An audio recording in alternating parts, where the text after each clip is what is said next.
Yo, yo, yo. What up, my peoples? What's going on? Good morning, good day. Happy 29th of February. We don't get to say that very often, do we? We got video gaming news for today, and it's crunch time. What's up, Soup? Soup's in here ready to roll, dude. Ready to roll, bringing the violence, I'm sure. Crunching, what is this, dude? Yo, oh no.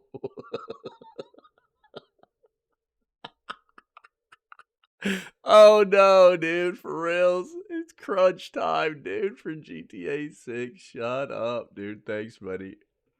Thanks. Yo, what is this, dude? Whatever, man. Whatever. Get your butts back to the office, they said. Get your butts back in here, man. What up, Sue?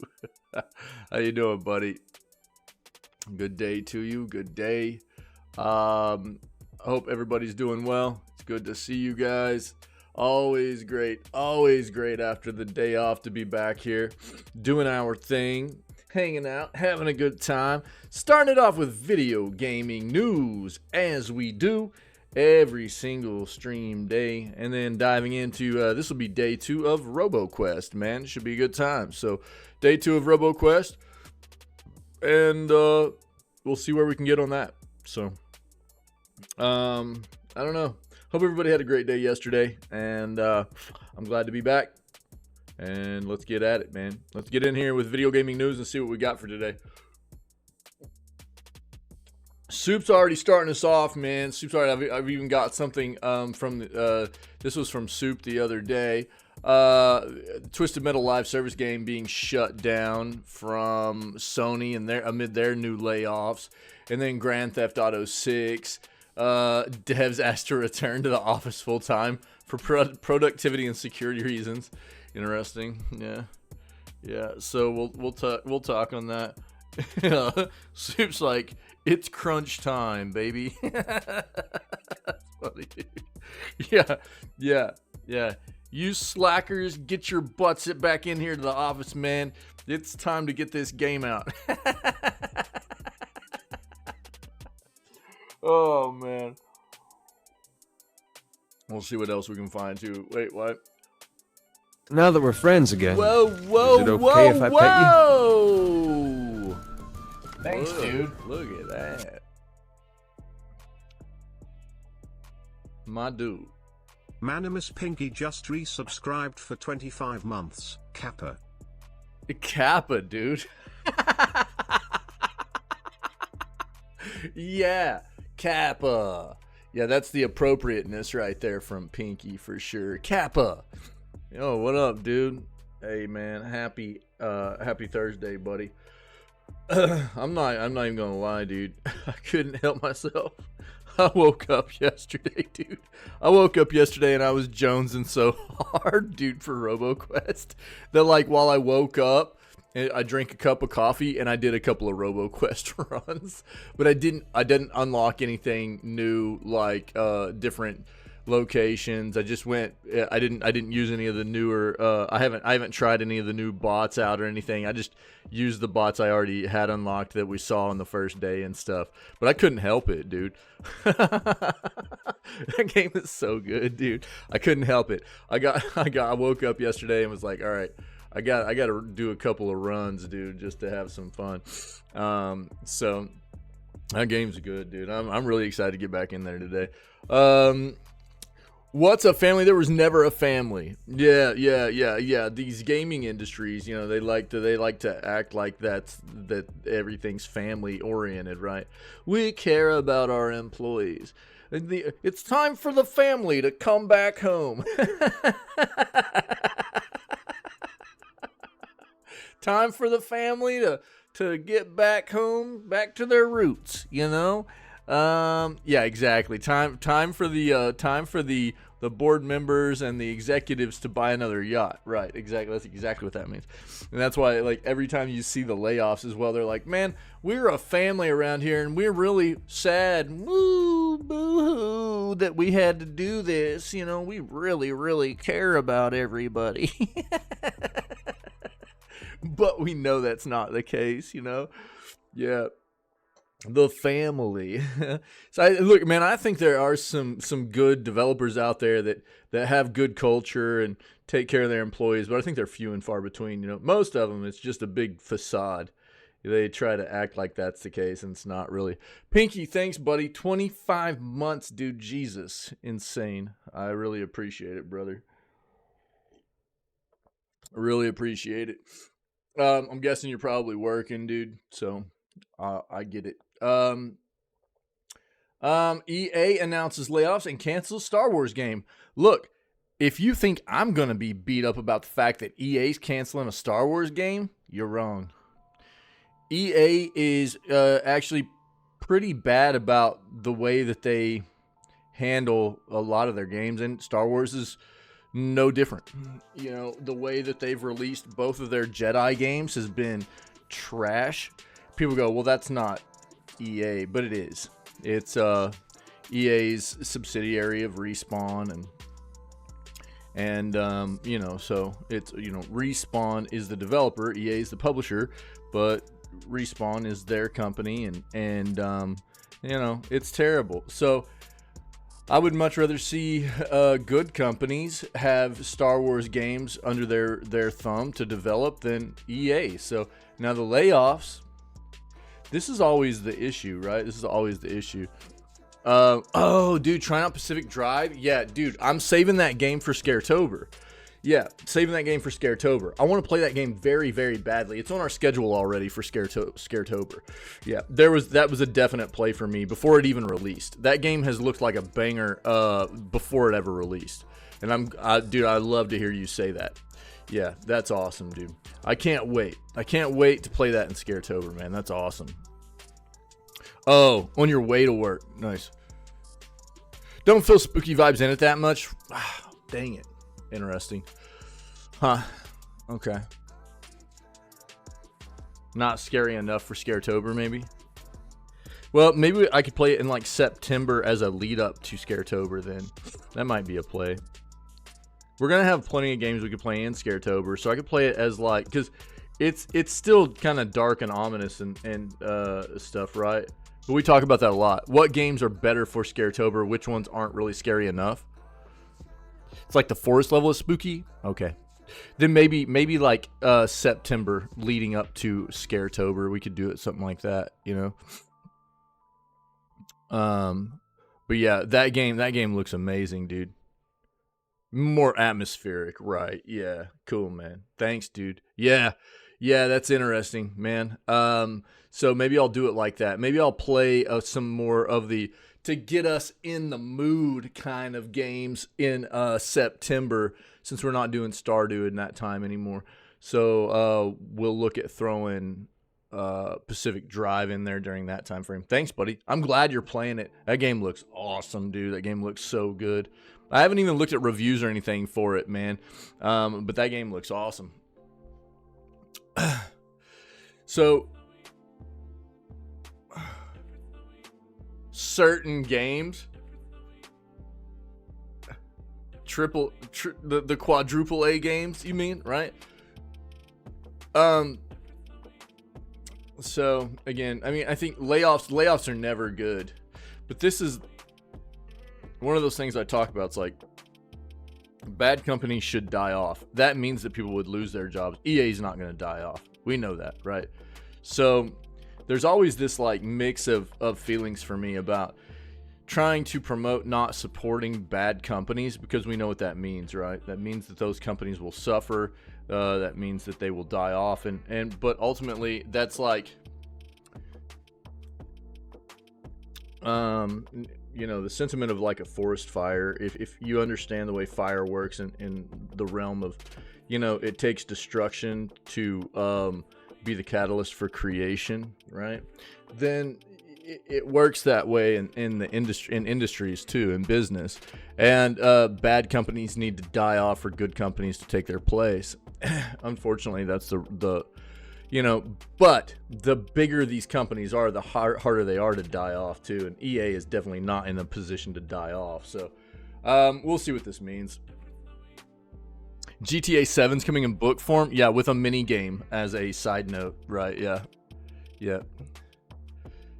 Yeah. I don't care, Mr. CEO.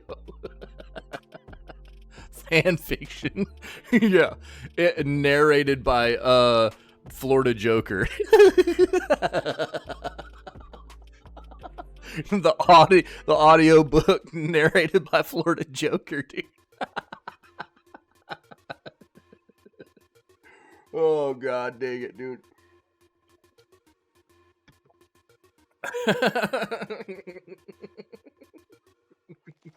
Each letter $5. Bro, that would be about right. Yeah. Yeah, no doubt. Yo, today is the day for Final Fantasy VII Rebirth release, yeah? Yeah, that's cool. I think that game's going to be a banger. It looks really good. Can't wait for it to hit PC. You know what I mean? I don't think it'll take that long either. I think it's only on like a 3-month exclusivity deal from Square. Isn't that what we read? I think it's only on a 3-month exclusivity deal for PlayStation. Now, that doesn't mean that it's explicitly going to come to PC after 3 months. That means that it could, though. So, I don't know. We'll see. But we'll start looking at reviews and everything for Rebirth. I'm guessing Rebirth's already got Metacritic scores up, right, from critics. It won't have user reviews, right? But,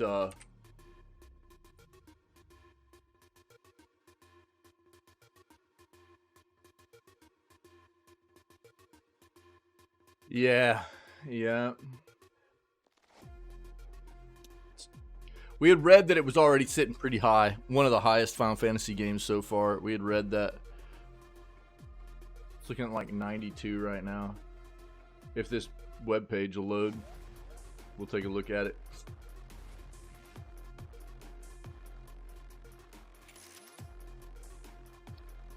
What? Rebirth game discs printed with wrong labels?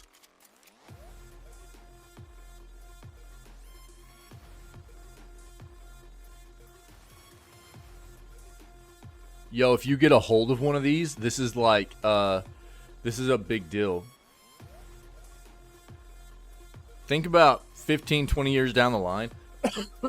If you got one of these misprints off of a physical copy, 15 to 20 years down the line, physical copy is probably going to be gone anyways. And then if you got one of these misprints off of one of these versions of the game, wow, that's kind of cool. 1 second, guys.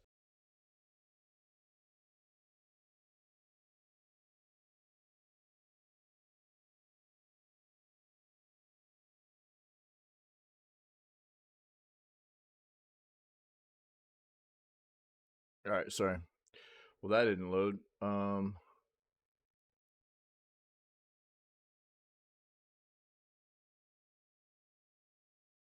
Interesting. BPM vinyl discs with Valheim. 1 instead of Vanaheim. Oh, for real? Oh, nice, dude. I didn't even know.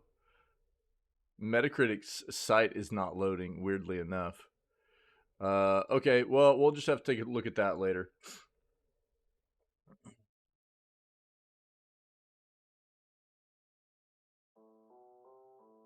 Yeah, Mortal Kombat 1 reveals their Peacemaker update patch. Along with this patch came their crossplay for every platform besides the Switch. I mean, they should have never released that Switch version anyways. That version was total crap. People should have known better than to buy into that anyways. But, you know, really that falls on NetherRealm for releasing that game on the Switch. It should have never happened.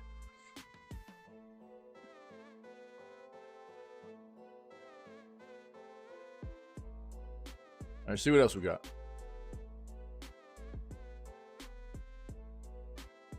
Won't win it. Won't win it. Yep, we got the EA stuff up. Helldivers 2 still going strong, dude. You know? For people that like real shooter games, not stupid duty games. The Respawn Star Wars first-person shooter video game is canceled. Yeah, there we go. So it was a Respawn Star Wars game that got canceled. There it is. Good. But we know that they're still... we'll take a look at this along with the EA stuff.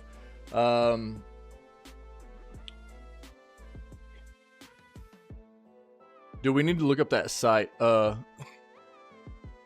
Hoping that no big orders happen today. Have a free day. Yeah, that'd be dope, dude. Yeah, that'd be good. We need to take a look at what's that site that tracks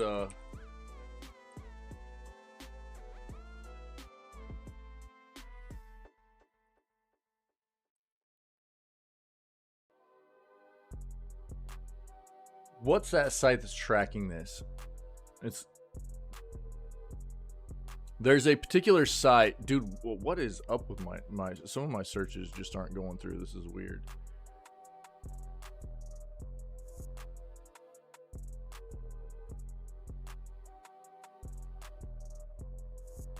One second. Let me see something.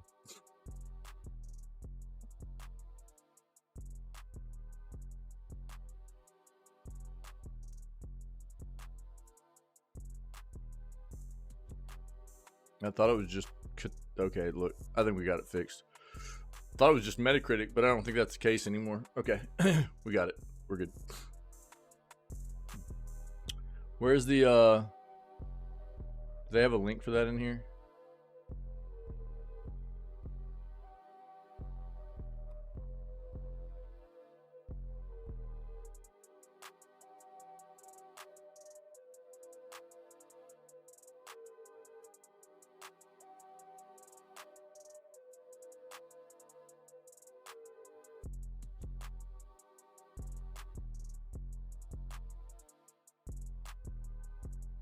There's a site tracking these, dude. There's a site. God dang it, Kotaku, of course, dude.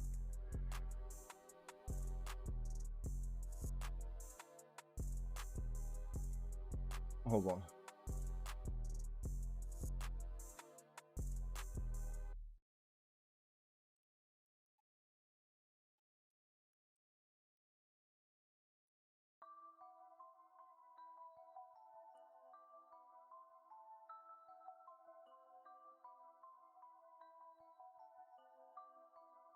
This is it. We'll get it off of here. Vice has it. Yep.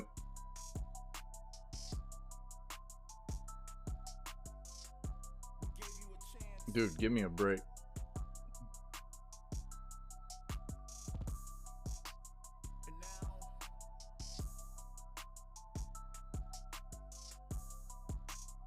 Is my internet just like bonked this morning or what?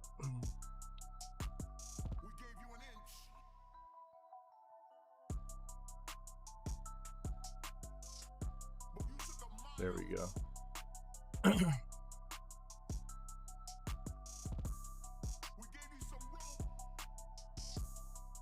There's a website to track them. This is it right here. Videogamelayoffs.com here. Let's go here.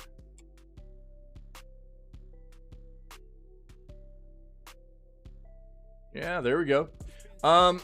So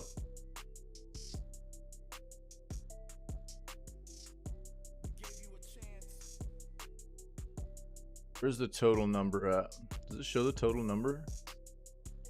Yeah, estimated total in 2023 was 10,500 right there. Will GTA 7 happen? No. Tracking what? Industry layoffs. Yeah, dude. Layoffs across the industry. Somebody built this website. I couldn't remember the name of it. There was this website was created. I need to actually bookmark this. But this website was created to track the amount of layoffs in the industry. And last year, it was estimated that around 10,500 just in the video game industry alone. If you look at where we're at this year, we're at 7,800. You remember how brutal last year felt? You remember that? How brutal last year felt. At like 10,000. We knew it was roughly close to 10,000, right? By the end of last year. This year, we're already at 7,800. 2 months in. We're going to bypass probably by the end of next month. 3 months. It'll take a quarter of this year to go ahead and eclipse the total number of layoffs we had last year alone, which is insane. Managing that site must be fun. Yeah, I know, dude. I know. But dude, they're doing you know, God's work for us, dude. You know, they're doing some sick work for us here. You know, for anybody that's actually concerned about what's happening in the industry, tracking this is actually an incredibly useful thing, and I appreciate the crap out of this. So we'll take a look at this with all this layoff talk here. So video game layoffs, I think .com is what it was.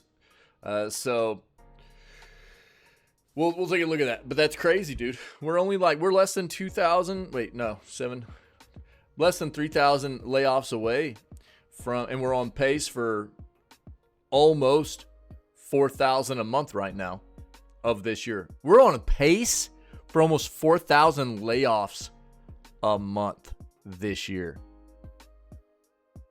That's insane. I don't think that's a sustainable number, but it's still wild.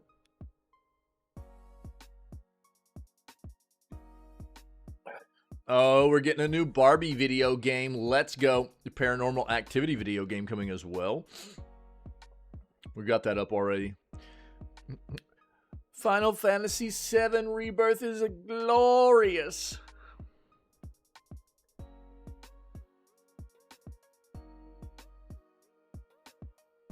It looks good. It does. It looks good. Can't wait to play it on PC. So it'll be even better than that paperweight that you're playing it on.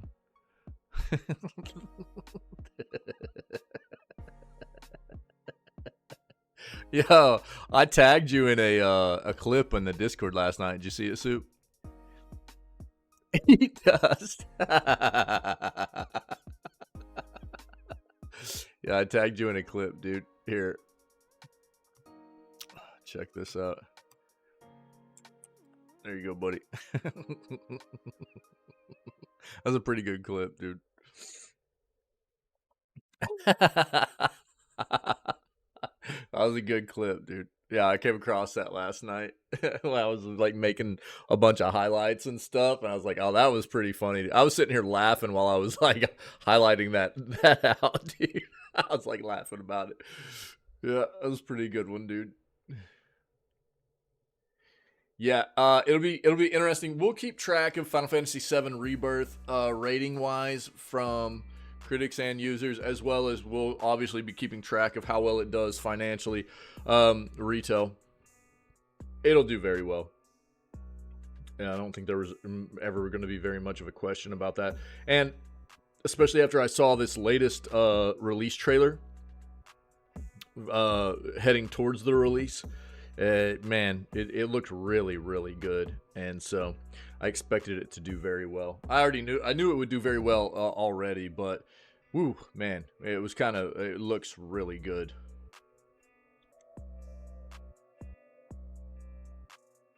Yeah, Balatro looks really good, dude. Balatro looks like a really fun game. I've thought about diving in there.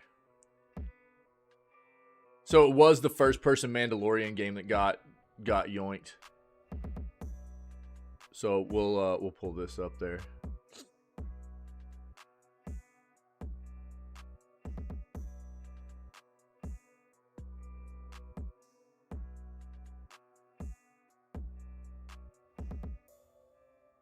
Oh, yeah, dude. Welcome to Paradise is out. Interesting. Let me see this. I was really interested in this game.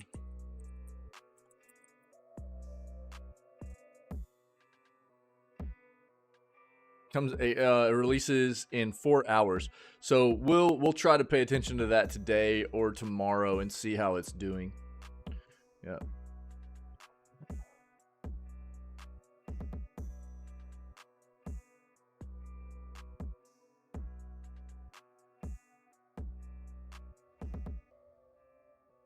I mean,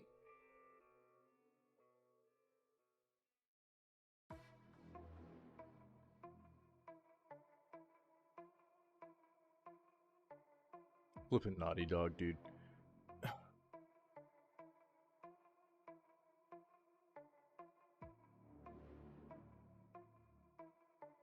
I don't do Gaming Bible. It's so clickbait, man. Everything. It feels like everything they put out's clickbait.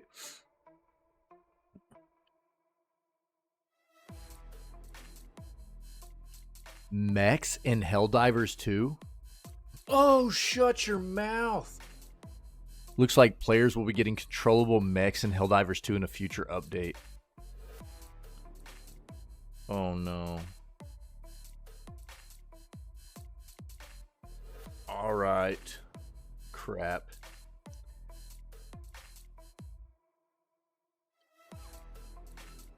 The reason I say crap is because I love mechs, dude.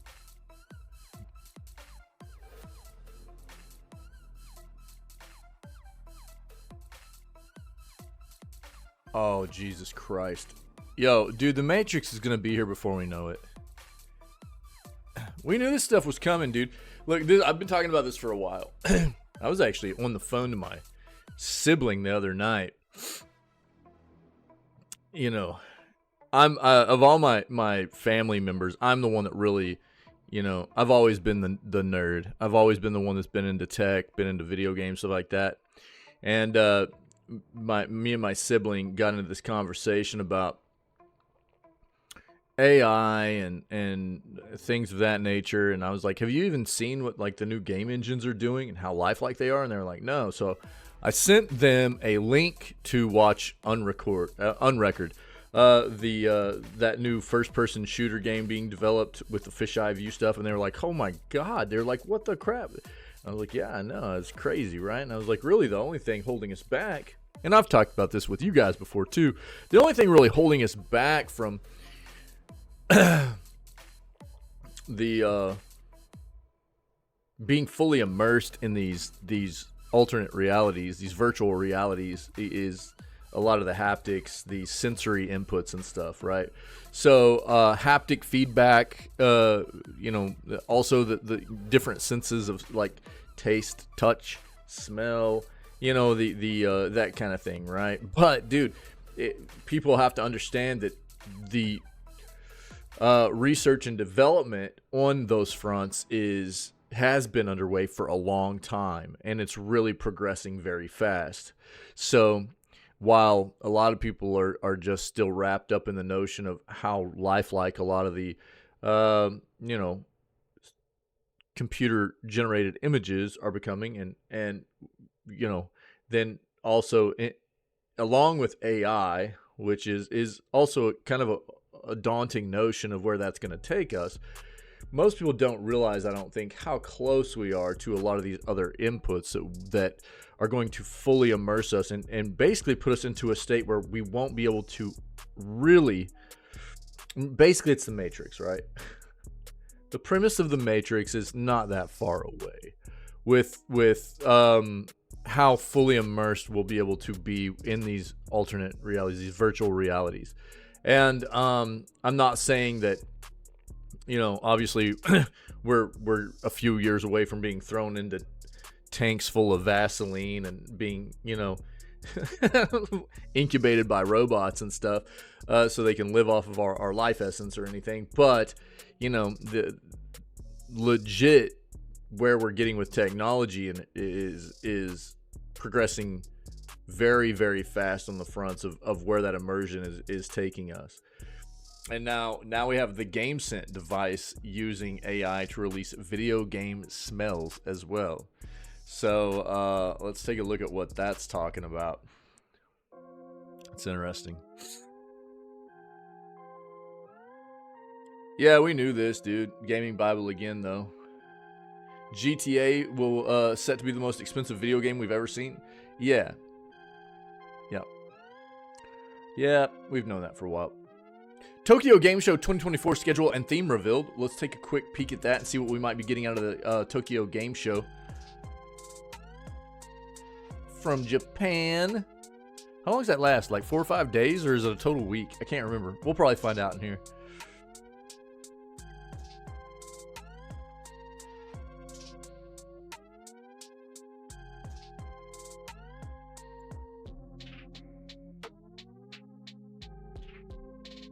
Oh, no. Remedy has acquired full rights to the Control franchise from 505 Games. Look, I'm scared of Remedy now. After Alan Wake 2, Alan Wake 2 was terrible, by the way. And I'm not real excited to see what Remedy is going to be doing with their games moving forward.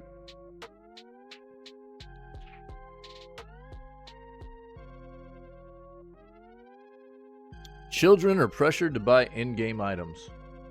Everybody is. Okay. Everybody is, man. Oh yeah. Dude, this is what Soup sent me this morning first thing. Yep. So we'll take a look at this Rockstar requesting the family come back to the office, you know.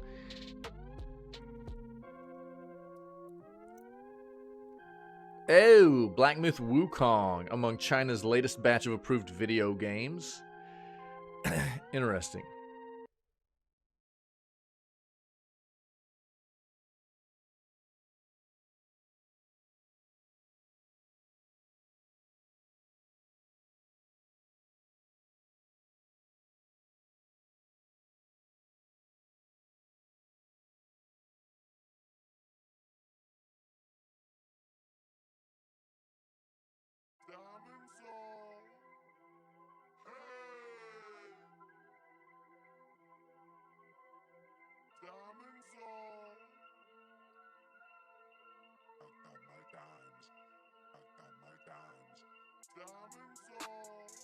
The Video Game History Foundation is building a digital library to make its archive accessible to researchers and enthusiasts online. That is sick, dude. Let's go.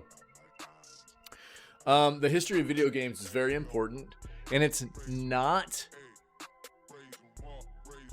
handled very well by most developers, right? So most developers do not have at the forefront of their concerns conserving of video gaming history.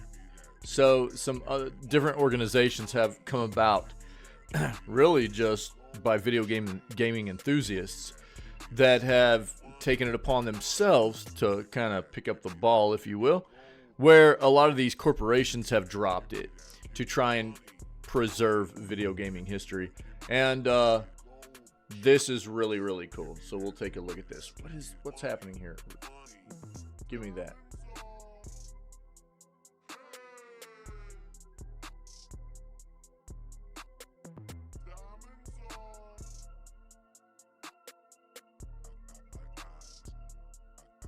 Epic Games hacked. Fortnite creator allegedly has data breach. Oh, Jesus.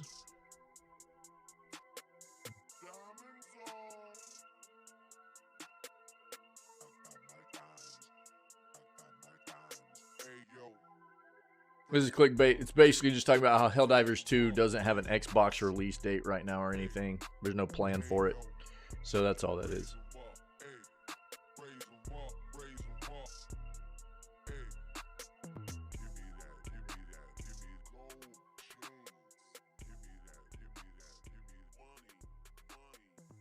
Yep. We got all that up.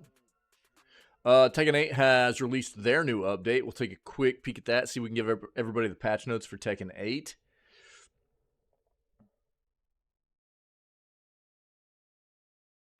What's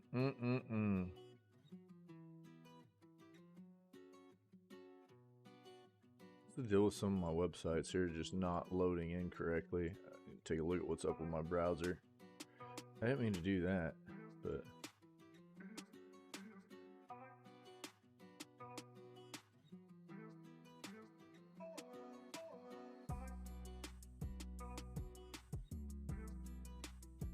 interesting. Okay. Firefox has been weird for me here lately.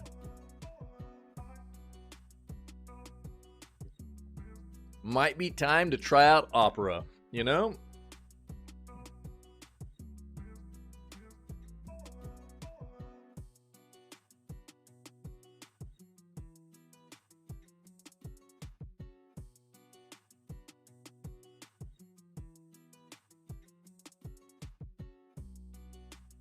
We got a lot of articles already, but let's go through this last, this 5th page here and see what we can find.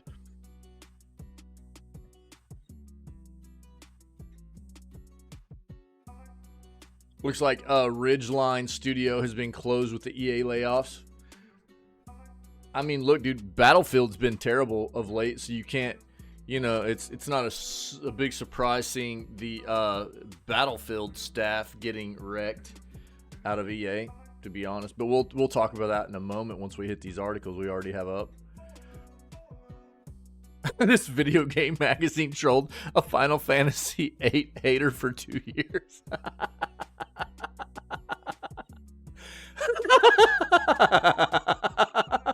That's funny. Look, dude, I didn't think Final Fantasy VIII was very good either. The mini game was a banger. But I wasn't a big fan of Final Fantasy VIII, to be honest.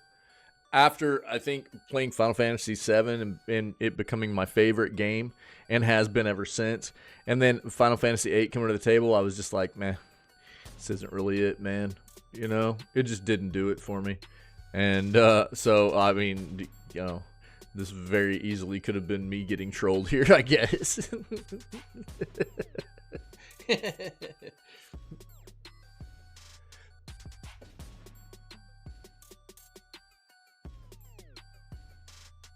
PS Plus monthly games for March revealed. Take a quick peek at that. Yeah, we've already talked about all these reevaluating how we operate and stuff from PlayStation with laying off roughly close to 1,000 people. Yep. Isn't that what we got? About 1,000?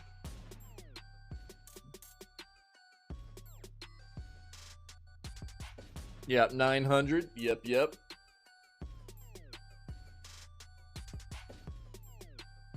Pokemon Day celebration where everybody was talking about Pal World instead. Long live Pal World.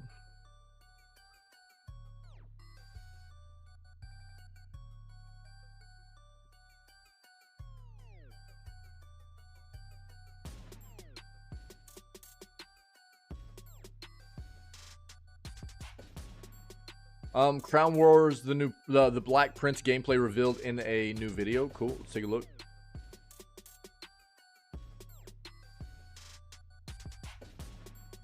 This is crazy, dude. This is where we've gotten to nowadays with bullying. You know what I mean? Bullying has now become like, I mean, obviously it's been this way for a long time now. It's been a very cyber kind of event phenomenon that happens outside of, because people spend a lot of time online, kids spend a lot of time online, they have for a long time now, and it's but I think the thing that's funny about it's like, oh bro, you don't have your latest Fortnite skin, oh you're a loser. You know, it's like, and then the thing that's crazy is that the mindset is like, that's a rip, you know, like that's like some kid getting obliterated.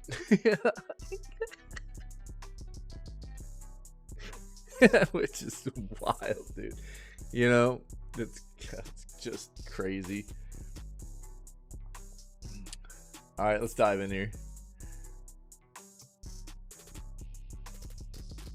Crown Wars: The Black Prince.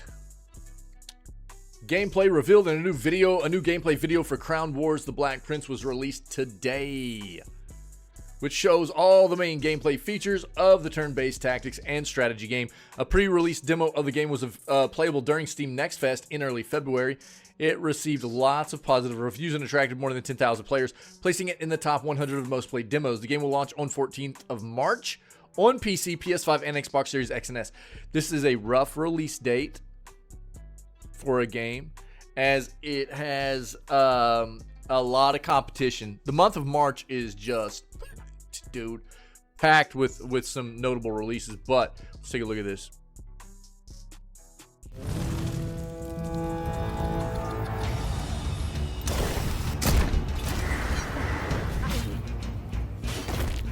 France, 14th century. France. War rages on for control of the most powerful kingdom in the Western world.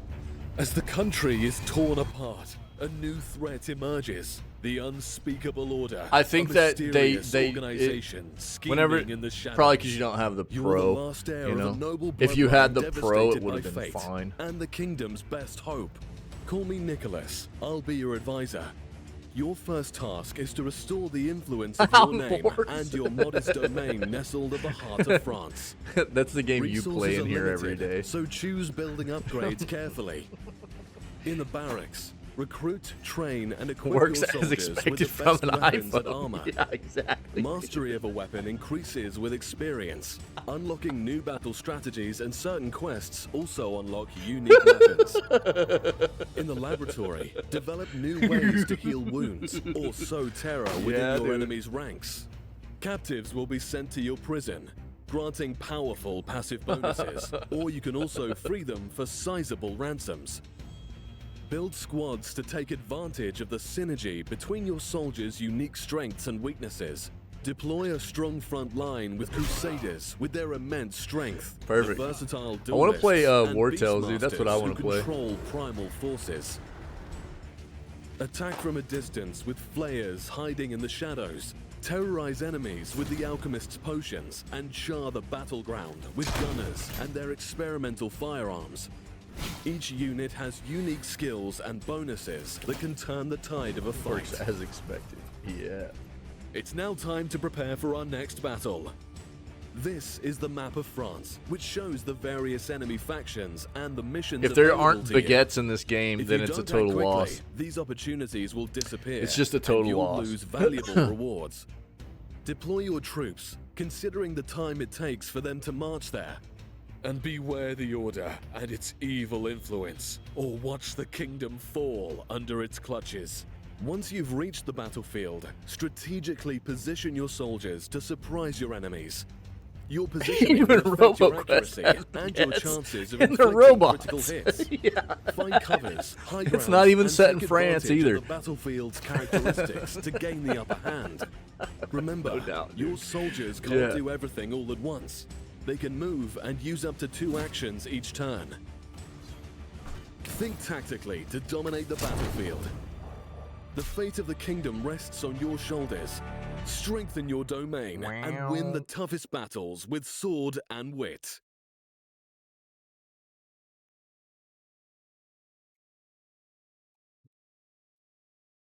Okay. So Crown Wars: The Black Prince pays homage. Get that popping.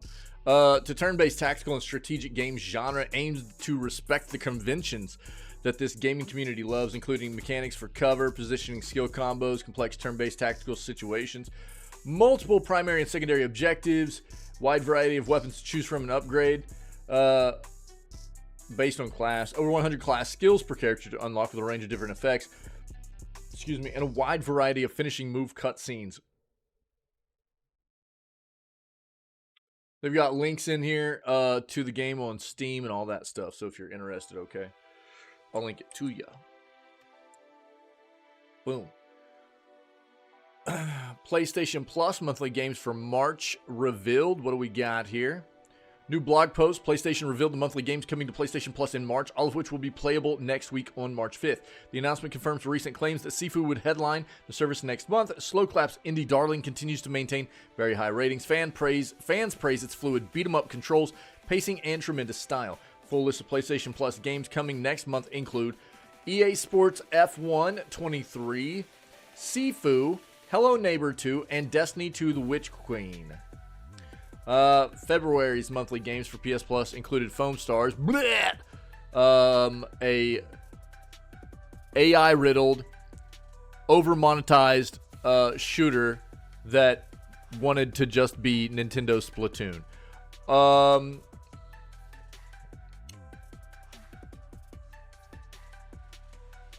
Players will need to own Destiny 2 in order to enjoy Witch Queen, but it was a massive expansion with lots of content to catch up on. There you go. That's what you need to know.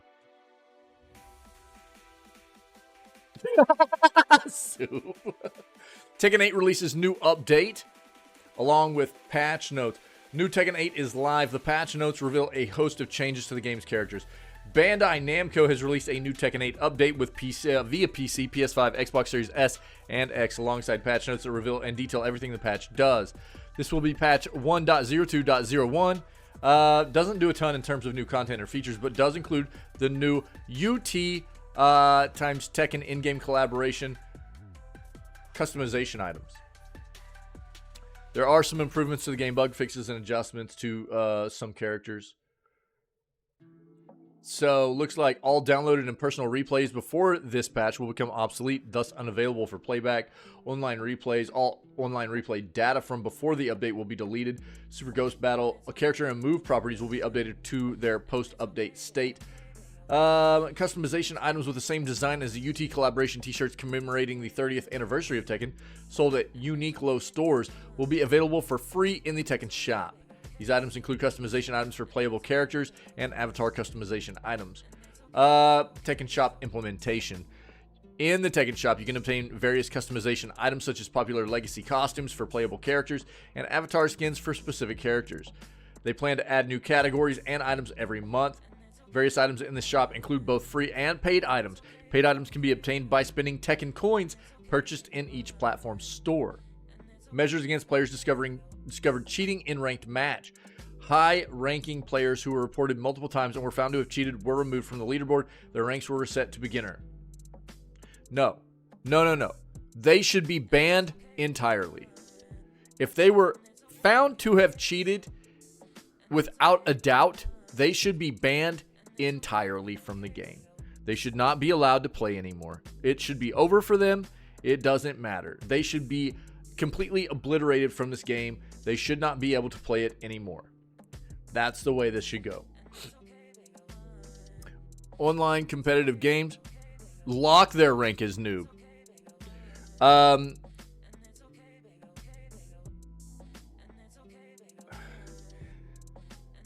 Yeah, I mean, yeah, that too. You know, the thing is, like, all they'll do is just, you know, just this is what the problem with cheaters, they'll just cheat again, right? And then it's like you've got people that special rank that says, that's good too. That's good too. Special rank that says I cheated.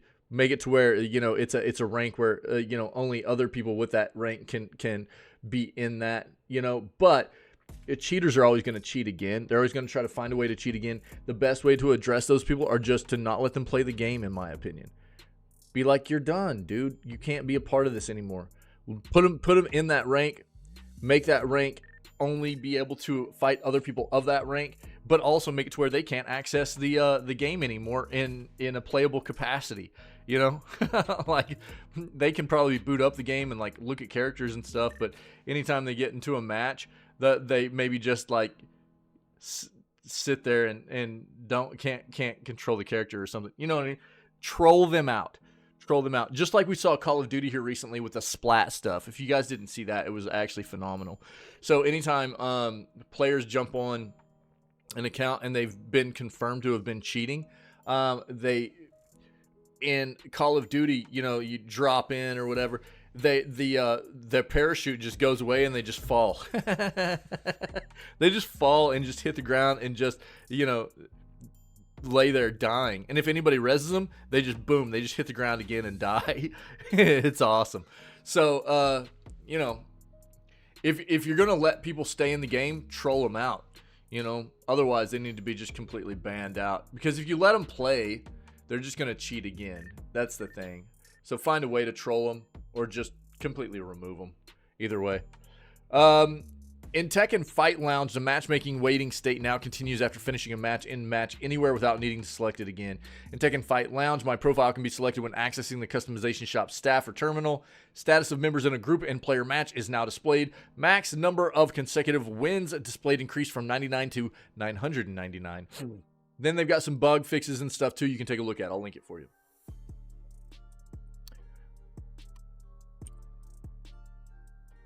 Epic Games. So Fortnite's creator, right, Epic, apparently has been hacked. And here's what we know so far. We don't want to hear from you, buddy. There were reports early Wednesday that Epic, the video game company behind the hugely popular Fortnite game, had been hacked by a group called Mogilevich. An Australian news site called Cyber Daily reported that Mogilevich posted it had hacked Epic Games and stolen 189 gigs of info, including email, passwords, full name, payment information, source code. It was seeking ransomware payment for the information from Epic or other companies. It stated its deadline is March 4th. Epic, founded in 90... Yeah, we know.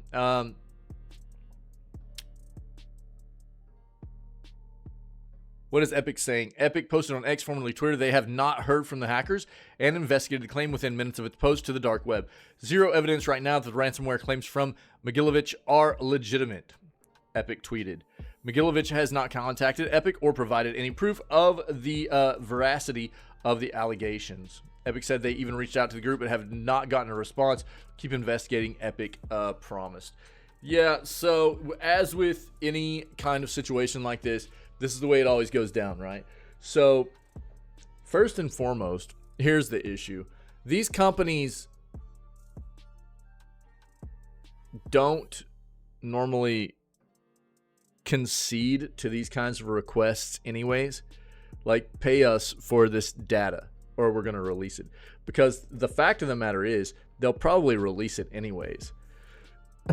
They're going to have copies of this data, right? There's no way for Epic in this situation or any other company that's gone through this type of situation to confirm that the, I mean, these are malicious actors, right? These are not like people that you can trust.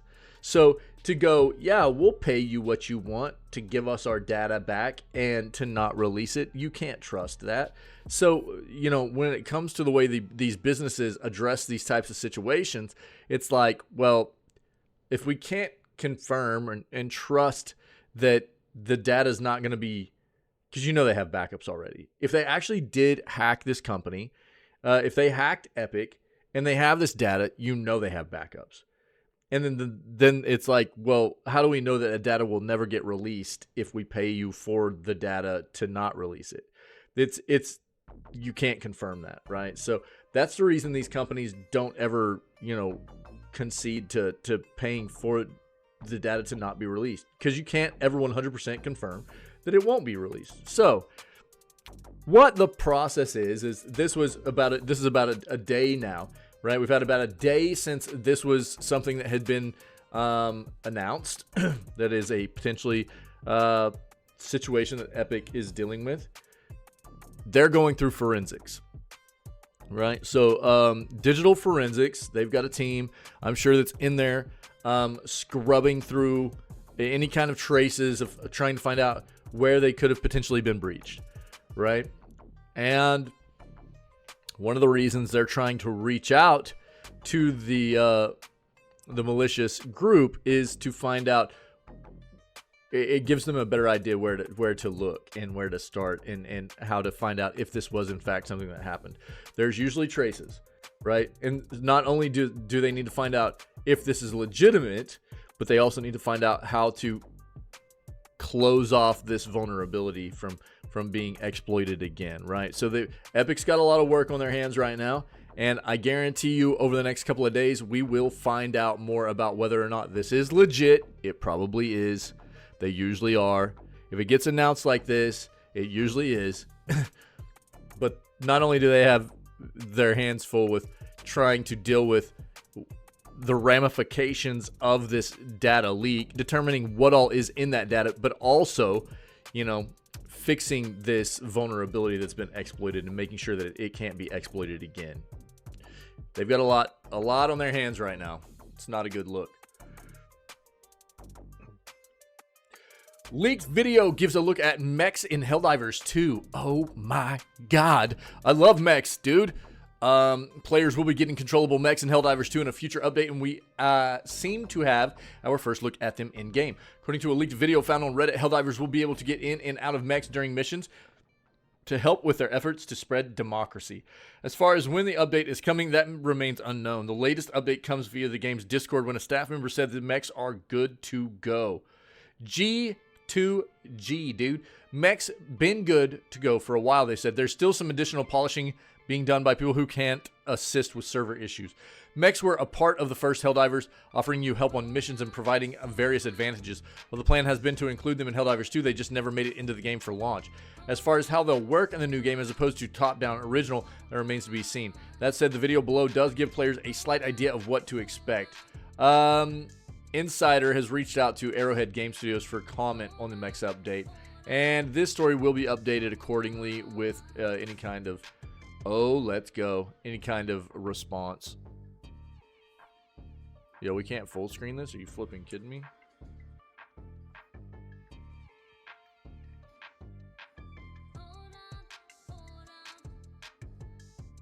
Here, let's start it over.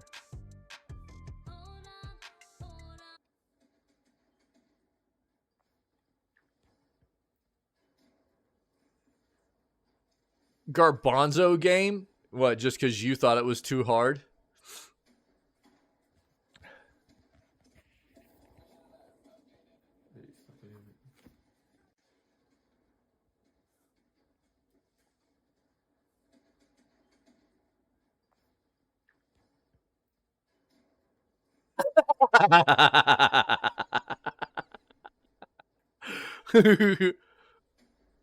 Like, I actually respect the fact that not everybody's going to enjoy every single game, but to be fair, a lot of people are loving this game right now, and it's doing very well and continuing to do well.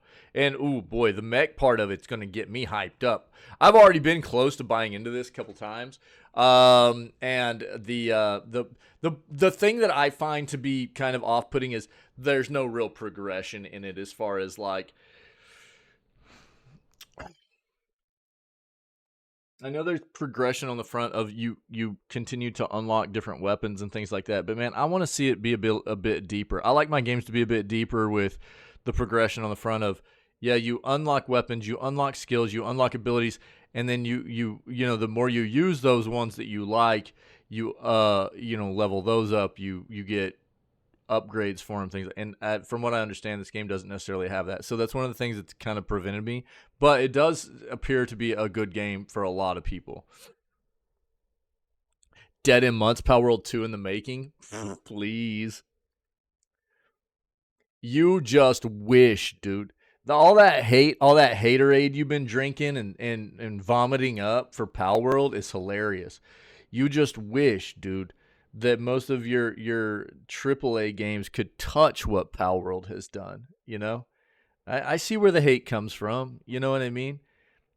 As a quadruple A gaming lover, you know, yourself, Soup, it's got to be a terrible look to have these indie developers and AA developers just be obliterating the AAA gaming scene, you know? I know it's rough, buddy, but you know. All right, dude. Yo, this is kind of wild. What just happened there, man? Back it up, man. What? Interesting. GameSense device uses AI to release video game smells into your home.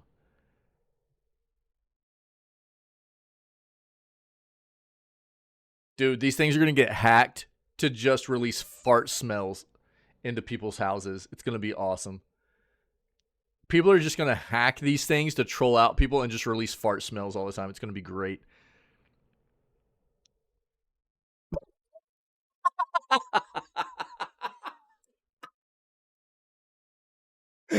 Yo, dude.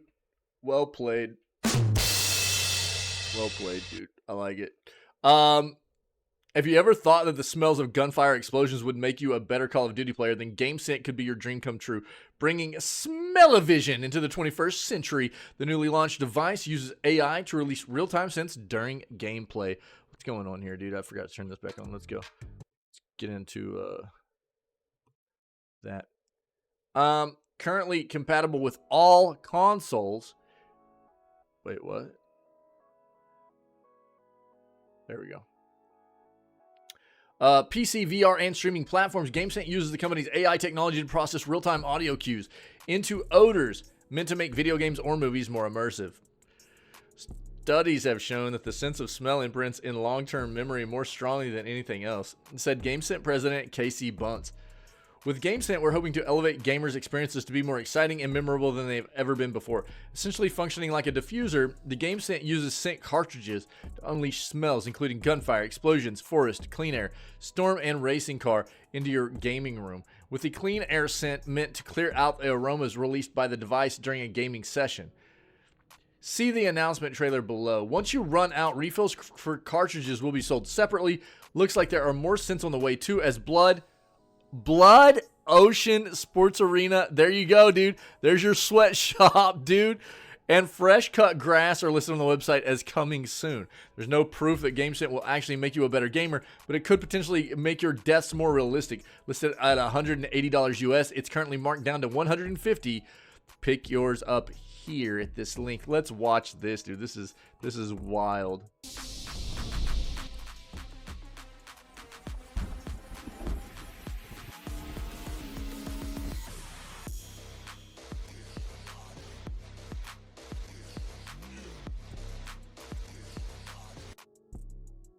Really? That's pretty insane. We might have to get us like a flipping GameScent, dude, and just put it back here, and just have it be popping off game. I'll put a camera on it. That way you guys can see whenever it's spraying off. You know what I mean? Get hacked for fart smells. Tokyo Game Show 2024 schedule and theme revealed. Tokyo Game Show, most important events in the industry's calendar. Yeah, from September 26th to the 29th. Yeah, it was like 4 days, right? The game show this year will welcome visitors. So we've got a good amount of time left. The theme for this year's event is Trailblaze the World, the Gaming. Trailblaze the World, the Gaming? What? Okay. So, that's what we need to know about it right now. The Tokyo Game Show will be September 26th through the 29th. That's what we were trying to pull out there. If you want to read more about what they know about it right now, it's still quite early, okay? We've got like half a year, dude, right? Half a year until this is going to pop off. So there's still a lot to be announced that's going to be happening here, but it's good to know when this is going to be taking place so that we can be accounting for that. Remedy has acquired full rights to the Control franchise from 505 Games. Alan Wake 1 was a banger. Alan Wake 2 sucked. And I haven't played Control. But I know that like a lot of the previous stuff Remedy has done, a lot of people have liked. And I've got to say, dude, I would hate to see Remedy just start ruining all these franchises with what they did with Alan Wake 2. Having complete ownership gives us the freedom to decide the best path forward. Ugh, Jesus Christ. So it'll probably be something similar to Alan Wake 2. Remedy Entertainment has acquired the full rights to Control franchise in a transaction that could be worth up to $18 million US. All rights to Control, Control 2 multiplayer spinoff codenamed Condor, and all future series entries will revert to the finished game developer. Remedy partnered with 505 Games in 2017 to publish the original Control, which was released 2 years later.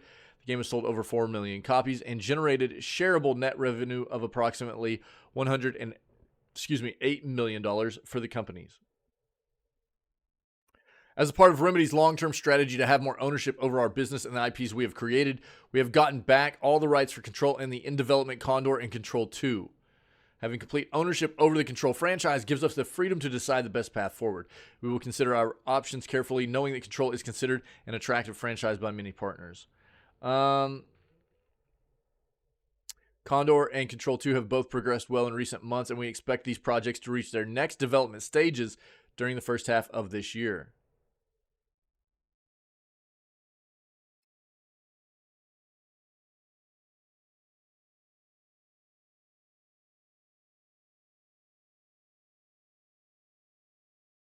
Yeah, okay. That's what we need to know. You play music. The people need music. What's happening, man? My player got bonked. Hold on.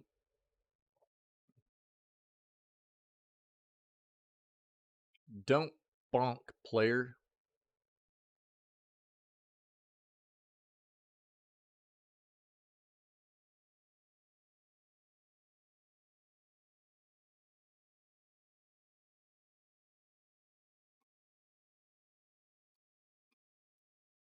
Dude, I'm really starting to think it might be time to switch over to Opera. Firefox has been getting really weird for me.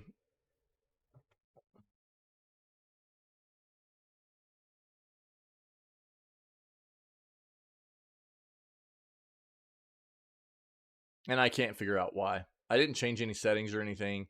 I've tried to do research on what's going on, and we can't figure it out. But Firefox has gotten really, really weird, dude.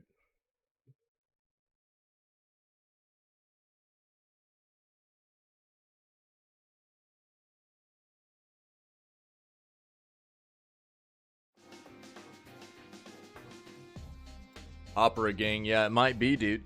It might be. Dude, I've gotten to where Firefox, I can't even manage my, so usually what because I obviously use OBS for everything, right? But what I'll do is I'll use like a couple of tabs on Firefox to just as a secondary monitoring system for like the stream and everything, because some things are easier to do through browser, some things are easier to do through OBS, stuff like that, right?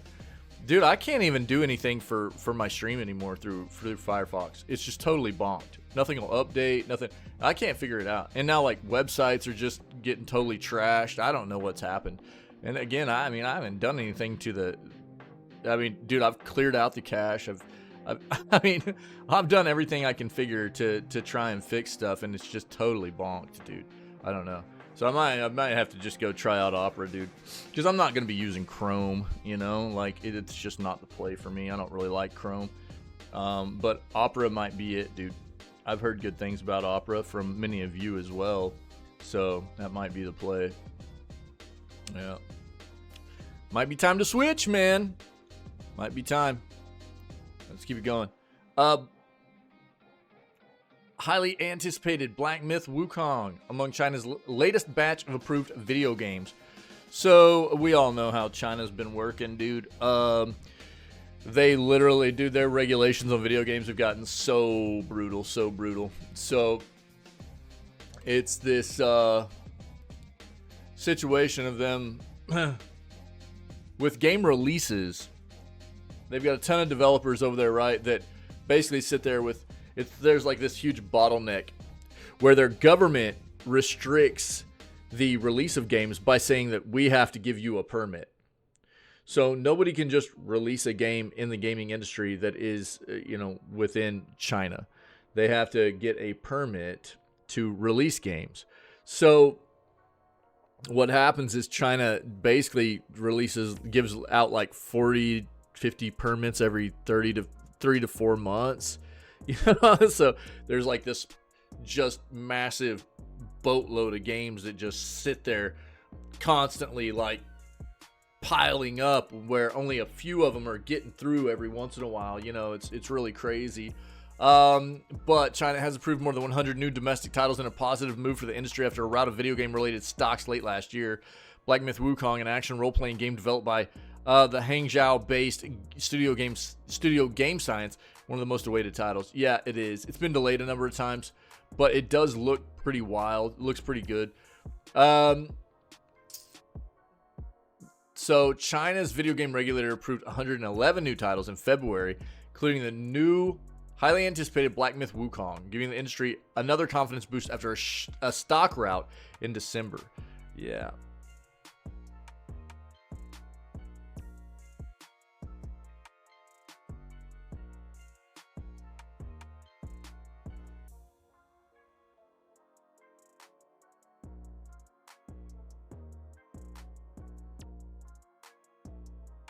The game's set to launch on PC in August, followed by consoles on a date that is yet to be determined yet, according to the website of the developer Game Science.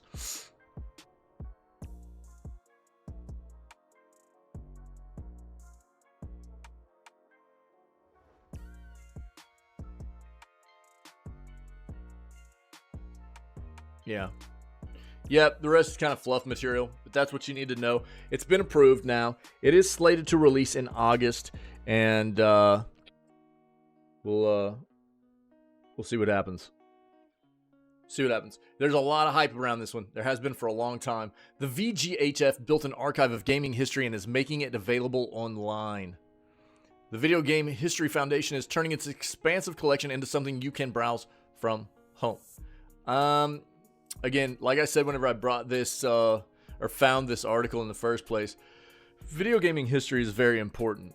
And it's something that has not been taken care of the way it should have been in the past and throughout the history of video gaming, as far as I'm concerned, and the way a lot of people feel about it, feel the same way about this. So a lot of developers have dropped the ball in regards to preserving their video gaming history.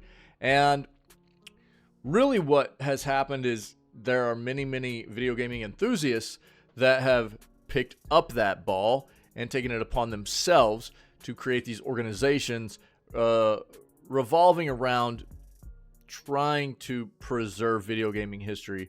And so to those individuals and organizations that have taken it upon themselves to do this kind of work, I applaud them and I appreciate it very much, as I know many, many other people do. I'm sure it's a very thankless kind of work that they are doing, but it is important. I do feel it's very important. So Super Sushi Pinball, a game that does not prominently feature sushi, never actually launched. It was meant to be Sony's second game in the US, intended for the Nintendo during a time when such news would not have melted the brains of console diehards, and was marketed in video game magazines for over a year. This is a game that was last seen by anyone in 1990, said Frank Cafaldi, founder of the Video Game History Foundation. It just disappeared from the world. That is until Cafaldi found it in the basement of Ed Simrad, retired editor-in-chief of Electronic Gaming Monthly. One day when I was planning a trip to Chicago, I just kind of shot my shot, and he invited me to his basement, Cafaldi said. In that basement, Cafaldi found boxes of video gaming history, cartridges of prototypes for preview, marketing materials, photos, and more. Across the U.S., there are many more basements like Simrad's, filled with the treasure troves of video game history that Cafaldi has dedicated his career to finding, and with its new digital library initiative, the VGHF hopes to share that treasure with the masses. Check that out. Look at this cartridge. That's awesome, dude. Founded by Cafaldi in 2017, the Video Game History Foundation was always going to build a digital library. Most of us who study and write video game history grew up on the internet, Cafaldi said. And I thought that a proper source for studying video game history should be online. When people think of video game preservation, they typically think of saving cartridges and discs. With a name like the Video Game History Foundation and a mission statement of, quote, preserving, celebrating, and teaching the history of video games, one could be forgiving for assuming its goal is to save actual games before cartridges go bad or a publisher shuts down a digital storefront. But to the VGHF, preserving physical media doesn't always mean rescuing a Super Mario Bros. Cartridge from 1985. In fact, it's not one of the Foundation's main concerns. To my mind, at least for old stuff, it is a solved problem. Of course, Cafaldi doesn't mean solved problem in that there is no longer a concern that there will always be access to older games and hardware. The VGHF recently put out a study saying over 80% of games from 2010 and before are critically endangered. That's actually insane. That's nuts, man. Rather, he meant there are other interest groups that do a much better job of what one would traditionally consider video game preservation. Quote, we're not going to do a better job than the groups that preserve game software, he said, but what those people can't do is earn the trust of the guy who ran Electronic Gaming Monthly and get invited to his basement. That's where we try to fill our niche. At the heart of this niche is the idea that a game's software alone is only one part of a larger narrative, and the VGHF would focus its efforts on finding the materials to tell that wider story. The big problem I had in my own research is that we don't have a complete snapshot of how people responded to games in their time.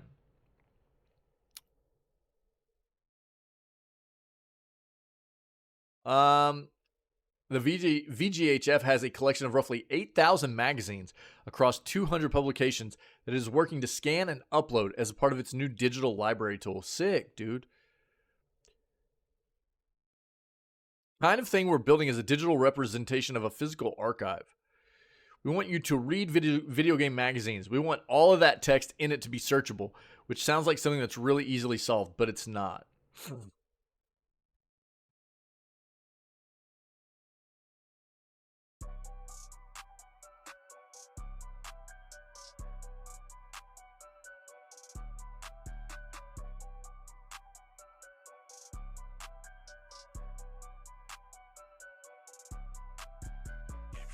Let's see. I'm going to kind of skip. This is a very, very long article, so I'm going to get to the gist of this here.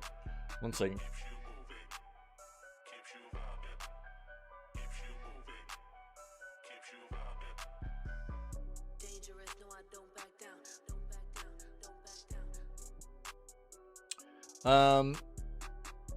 While Cafaldi hopes he has basements to plunder in perpetuity, he recognized that as time goes on, such opportunities will dwindle, if not wholly disappear. He cites technology as one of the threats to future preservation efforts because of increased security and the use of proprietary software tools.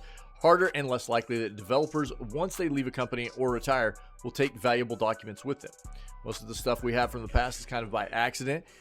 People put things in a box and forget. We don't have physical things we put in boxes anymore. We don't even keep things offline anymore. We don't put things in our hard drives. We just kind of trust the cloud. Some of us. I don't really trust the cloud. But, you know, I'm kind of old school like that. However, some of the problems of the modern video game industry, like increased consolidation and decreased access to out-of-print games, Cafaldi reluctantly sees as potential bright side to game preservation. We're in a situation now where it is very much within every corporation's interest to preserve their own work because remasters are just an understood thing now. Sometimes remasters happen way too soon. Naughty Dog.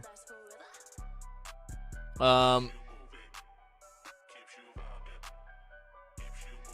to Cafaldi, the future of video game preservation, at least the kind that VGHF does, will rely on people making intentional choices about keeping things. You almost have to recognize ahead of time that someone's going to give a crap about you someday, he said. It's really hard to recognize that, but I think you have to. That has to be your first step. Second step, however, involves a bit of daring. Everything's extremely corporate now and proprietary, so it's really hard to steal things, but you should do it anyways. Yo, that's a pretty wild statement right there. I kind of like it. It's interesting. If you want to read this whole thing, I'll give it to you. But look, man, I think that this, you know, in all form, and look, I've shared my own showcase of a lot of, not all of, but a lot of my video gaming, you know, collection, which isn't extensive, but it's decent in my opinion. And it's just in, I can't say this without first saying thank you to my parents for holding on to a lot of that stuff, even though they didn't ever really understand, especially while I was younger. Whenever I was a kid, my parents didn't ever really understand my passion for video games. They saw it as something that was concerning more, I think, than anything else. And, but even with that notion, they still held on. I left home as a young adult, and I left a lot of my video gaming stuff there. But they held on to it for me. Most of my video gaming stuff from when I was a kid made it back to me, and I can't you know, thank my parents enough for understanding my passion behind video games and making sure that most of it was maintained in the same state I left it, and you know, getting it back to me, because it's incredibly it means a lot to me. It really does. It always has. And so you know, video game preservation, the history of it all is important. Obviously we can see where this industry is at now. As far as entertainment goes, video games have become incredibly popular and incredibly huge as far as an industry is concerned. And when you're talking about more and more people wanting to become part of this type of industry, I do think it's very important that to some extent every generation of coder or you know, artist or whatever, any part you're going to play, you know, writer for the video gaming industry, anything like that, anybody that's going to play a part in the creation of these immersive worlds that are being brought to the table for us, has some kind of education about what the evolution of video games are and have been, and especially the more iconic, defining games that have really set the tone for evolution in the industry and the entertainment of what video games have brought to the table for us. I think it's important for people that work in this industry to have some kind of baseline knowledge about where this all started and where it has gotten us to, rather than just have no knowledge about that and going into it just kind of willy-nilly, you know. There's a lot of interesting, very important pieces of history throughout video games that have led us to where we are now. And I think the more people have an idea of why we've gotten to where we are, the better they're able to incorporate that knowledge into bringing us the future of what gaming is and should be. So all of the organizations that are trying to preserve video game history in any form, whether it be physical, software, you know what I mean, you name it, I think that they're really doing great work, and I appreciate it very much, as I know a lot of other people do too that are passionate about video games. Random vote time, by the way, get them in there. New Barbie video game announced.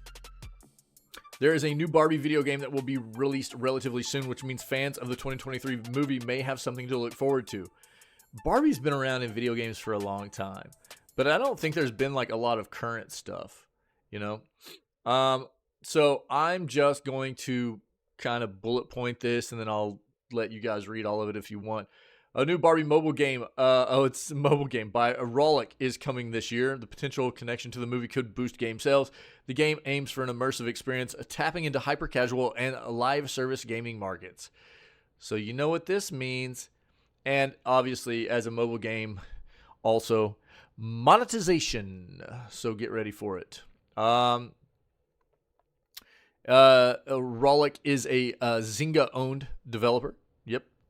So...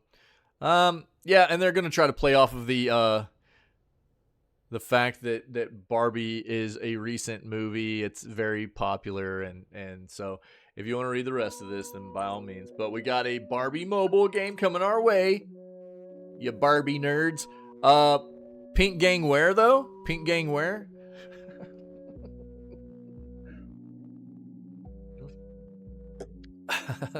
A Paranormal Activity video game is coming. What do we got here? Dread XP, the publisher behind many horror games, announced they are developing a new video game based on Paramount's Paranormal Activity horror franchise. The game is expected to release in 2026 and will be led by Dread XP co-director and creative director Brian Clark, who is also the primary developer of the Mortuary Assistant. The franchise kicked off in 2007 with the debut of the film Paranormal Activity. Spawning 7 subsequent movies, Blumhouse and Solana Films are lauded for reshaping the horror genre through their innovative use of the found footage technique. the global box office haul exceeding 800 million. The franchise's expansion into the realm of video games is intriguing. It's a noteworthy convergence of cinematic and gaming worlds, breathing new life into an enduring franchise that continues to captivate audiences despite its longevity and numerous iterations. So, we know the game will be called Paranormal Activity Found Footage, built on the lore and the world that was established in the 7 films. The game will use the found footage format of the movies. Details are otherwise slim for now.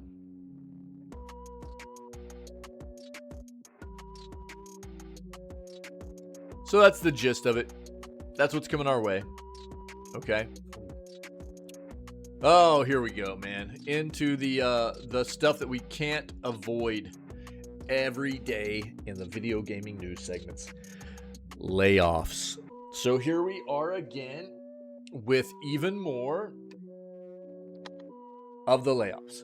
Electronic Arts announces layoffs and cancels Star Wars game. We've already seen this morning, and we will talk about it here. It looks like the canceled game is the Mandalorian title, which we will make sure that we touch on. If it's not in this article, we will touch on it in this next article, okay? But it's EA's second mass layoffs in less than a year, people. So I'm also going to bring up the topic of how many layoffs we've already experienced this year within the first 2 months. This is the last day of February, right? And in relation to how many layoffs that we experienced in total last year, which seemed astronomical, we're quickly approaching that number. If we are on pace right now to eclipse that number in a quarter of 2024. We'll talk about it in a moment. So, another day, another round of mass layoffs in the games industry. Electronic Arts has announced it will cut around 5% of its employees, putting almost 700 people out of a job. We've heard anywhere from 700 to 900 right now. It's not real clear exactly how many yet, but I would say plan on closer to 900, and if it ends up being less, good, but still it's an enormous amount of layoffs, even if it's close to 700. So I don't know. It's also canceling games and shutting down at least one development studio. EA CEO Andrew Wilson announced the layoffs in an email to employees, which was subsequently posted to the company's blog on Wednesday. We are streamlining our company operations to deliver deeper, more connected experiences for fans everywhere that build community, shape culture, and grow fandom, said Wilson. In this time of change, we expect these decisions to impact approximately 5% of our workforce.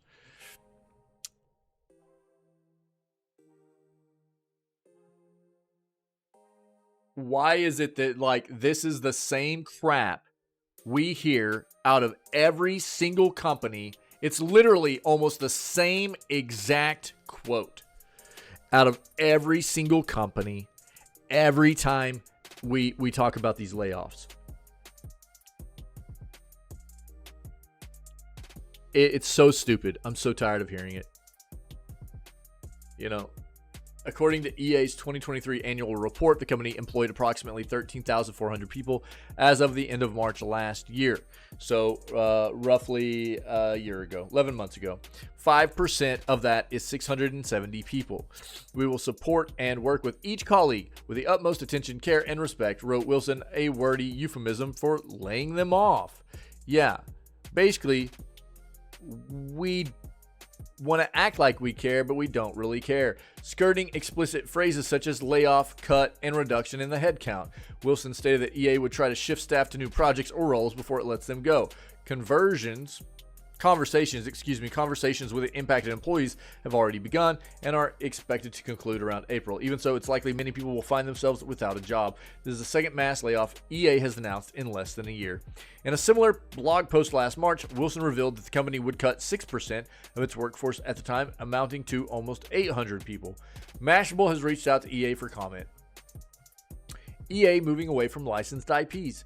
Staff cuts aren't the only reductions at EA. In addition to continuing to optimize our global real estate footprint, aka shrinking its office space, the company is canceling or discontinuing some of its development studios titles. Notably, this includes shifting focus away from games based on licensed intellectual properties, as EA apparently sees little future in them. Hello, my friend. Oh, look at you, you little chicken, you little man chicken. What's up, True? We're also sunsetting games and moving away from development of future licensed IP that we do not believe will be successful in our changing industry. According to the CEO, this change will allow EA to focus on the biggest opportunities, including the company's owned IP, sports, there's trash sports titles, and massive online communities. This doesn't mean the company is canceling all EA Studios games, which are based on external licensed IP. Cliffhanger Games' Black Panther title and Motive Studios' Iron Man games reportedly remain in development, which will probably be mediocre at best for now, though the developers might not feel too reassured by Wilson's statements. However, EA has canceled the Star Wars first-person shooter that Respawn had been developing, which was the Mandalorian game. Right? Respawn is the studio behind Apex Legends and the Star Wars Jedi series. And they've already greenlit the third Jedi game. So, look. Respawn sucks. They've done great with Apex. They did good with Titanfall 2. They've done terrible with the release of both Jedi games. The content's good. They've released both games unfinished. Baited people into buying a game that said Star Wars on it. It's terrible. Sucks. They're going to do it again. They, at this point, had 2 games under their belt to keep pushing Star Wars bullcrap on people to buy unfinished games. So they've done it twice already. They're going to do it again. Mark my words. They've already greenlit the third Jedi game. It'll be released in a terrible state, as the other 2 have. This is what people have to start paying attention to. This is what these companies do. It's become their MO. Respawn sucks. People have got to quit buying into this bullcrap just because it says Star Wars on it. But thankfully, their Mandalorian game has now been shut down. As much as people love the Mandalorian, a better company needs to make that game, not Respawn.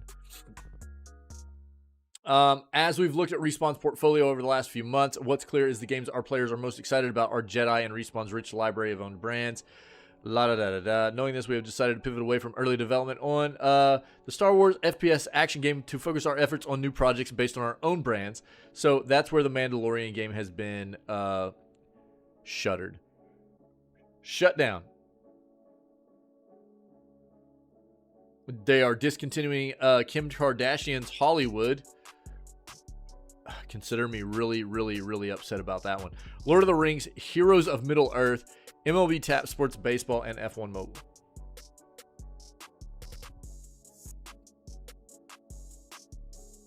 Sadly, even working on company-owned IP doesn't guarantee safety from the layoffs. With not all of EA Studios having survived the coal, U.S. developer Ridgeline Studio will be shut down completely, with studio head and Halo co-creator Marcus Leto having already made the personal decision to leave. Initially unveiled in September of 2022, Ridgeline had been focused on creating a new story set in the Battlefield universe. Now that responsibility has been shifted to Criterion Games, while Ridgeline will close without ever having shipped a game. So Ridgeline is a developer was a developer under EA who is now totally done, dissolved, gone. The news of EA's layoffs comes just one day after PlayStation announced it would cut around 900 of its own employees, including staff at well-known development studios such as Naughty Dog, Insomniac, and Guerrilla Games. A running tally by Kotaku. I'm going to talk about this right now. So, on the heels of this, so we just talked about that. Let's pull this up. So we had already talked about on Tuesday, we shout out to our buddy Casual Gamer. Casual had notified us that Sony had laid off 900, right? And then we got this from our buddy Soup that notified us that, like we just talked about, right? So on the heels of the 900 Sony layoffs, we now have roughly 700 to probably 800 employees being fired out of EA. And what we did find out is that there was a live service Twisted Metal game that was in development under Sony that got shuttered or shut down. And it apparently was in pretty early development. But, man, I was really hopeful we were going to get another Twisted Metal game. We haven't had Twisted Metal in so flippin' long. And with the Twisted Metal show doing fairly well, it seemed like, I was really hopeful we would get another Twisted Metal game. And apparently that is now no longer going to be the case, at least seemingly for the time being. If you didn't know, Sony is basically just wiping out their UK-based presence, it looks like. They are just... most of their presence as far as the UK goes, especially in the London area and stuff, they're just shutting it all down.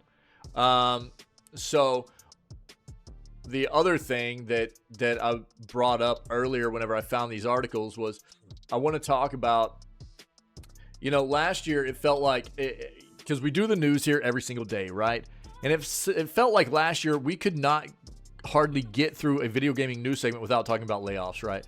And if you look at, pull this up a little bit, this number right here is the amount of total layoffs that have been, so somebody has started a website here to give us, and I'll link this to you, a website to track layoffs in the industry. And this is amazing work. I'm sure that it sucks having to keep up with this, but they're at least concerned enough that they're doing this work for everybody else that is, passionate about this industry and is concerned as well about what is happening. It's such a daunting look about what's this catastrophic amount of layoffs that is just plaguing the industry right now, right? And as we saw, as at the end of 2023, we knew it was somewhere around 10,000 layoffs total in the industry. And you can see here, this number, according to this website, was tracked at 10,500 layoffs, right? 10,500 layoffs. Now, one of the things I do want to annotate here is that what I would like to see is how many hires are there as well, right? How many new hires are there in the industry as well to offset this number? That's something that I think is appropriate to take a look at. I would like to know what we're talking about in opposition to just we've had this many layoffs. Okay, well, in regards to that many layoffs, how many hires have we had to kind of offset this? I don't think it's close to 10,500. I'm willing to bet it. I'm willing to bet that we haven't had, in the entirety of last year, I'm willing to bet there weren't anywhere close to the amount of layoffs in the realm of hires to offset, how bad this was. Now, on that note, let's now go look at 2024. This is the final day of the second month of this year. Remember, 10,500 layoffs in the entirety of last year in the video gaming industry. Now look at this year.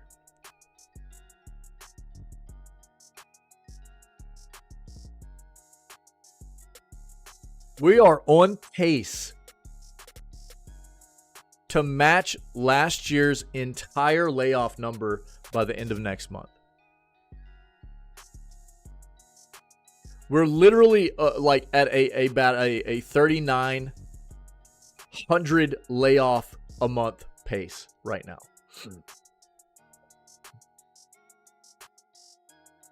3,900 layoffs a month right now in the year of 2024. I don't think that's going to sustain that pace, that average. I don't think that'll sustain, but it's not a good look, and we're definitely going to surpass what last year brought. And the thing that doesn't make sense, again, I mean, the industry is still making money, right? As a whole, year on end, the industry is more profitable this year than it was last year. So what's happening?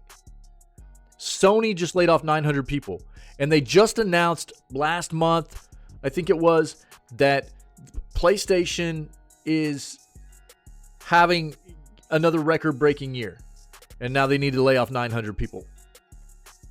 What's going on, man? I've seen so much of the, let's attribute this to the, how much hiring bloat there was from the pandemic, and that's not it, dude. It's not it. That can't be all of it. I don't believe it. There's it's going to be a little bit of it, but I think there's a lot of bad business stuff going on, and unfortunately, like I say, broken record over and over, the people that pay the price are the people at the bottom. Low to mid-level employees pay the price for these executives and top-level management making these business decisions, and they don't have any repercussions for it, I don't think. It feels bad. It's terrible to look at.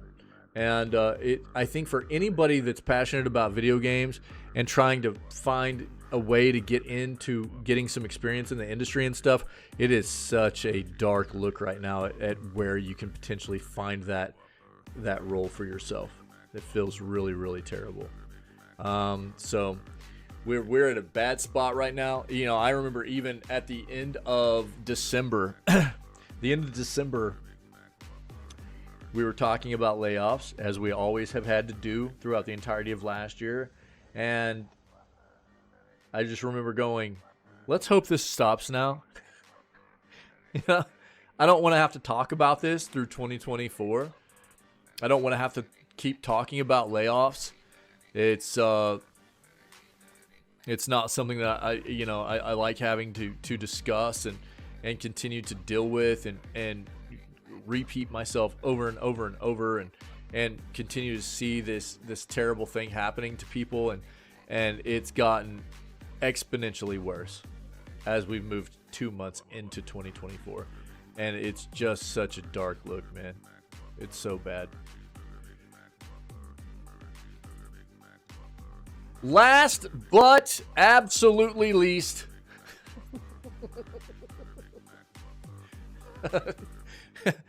Soup, thank you for this article, my friend.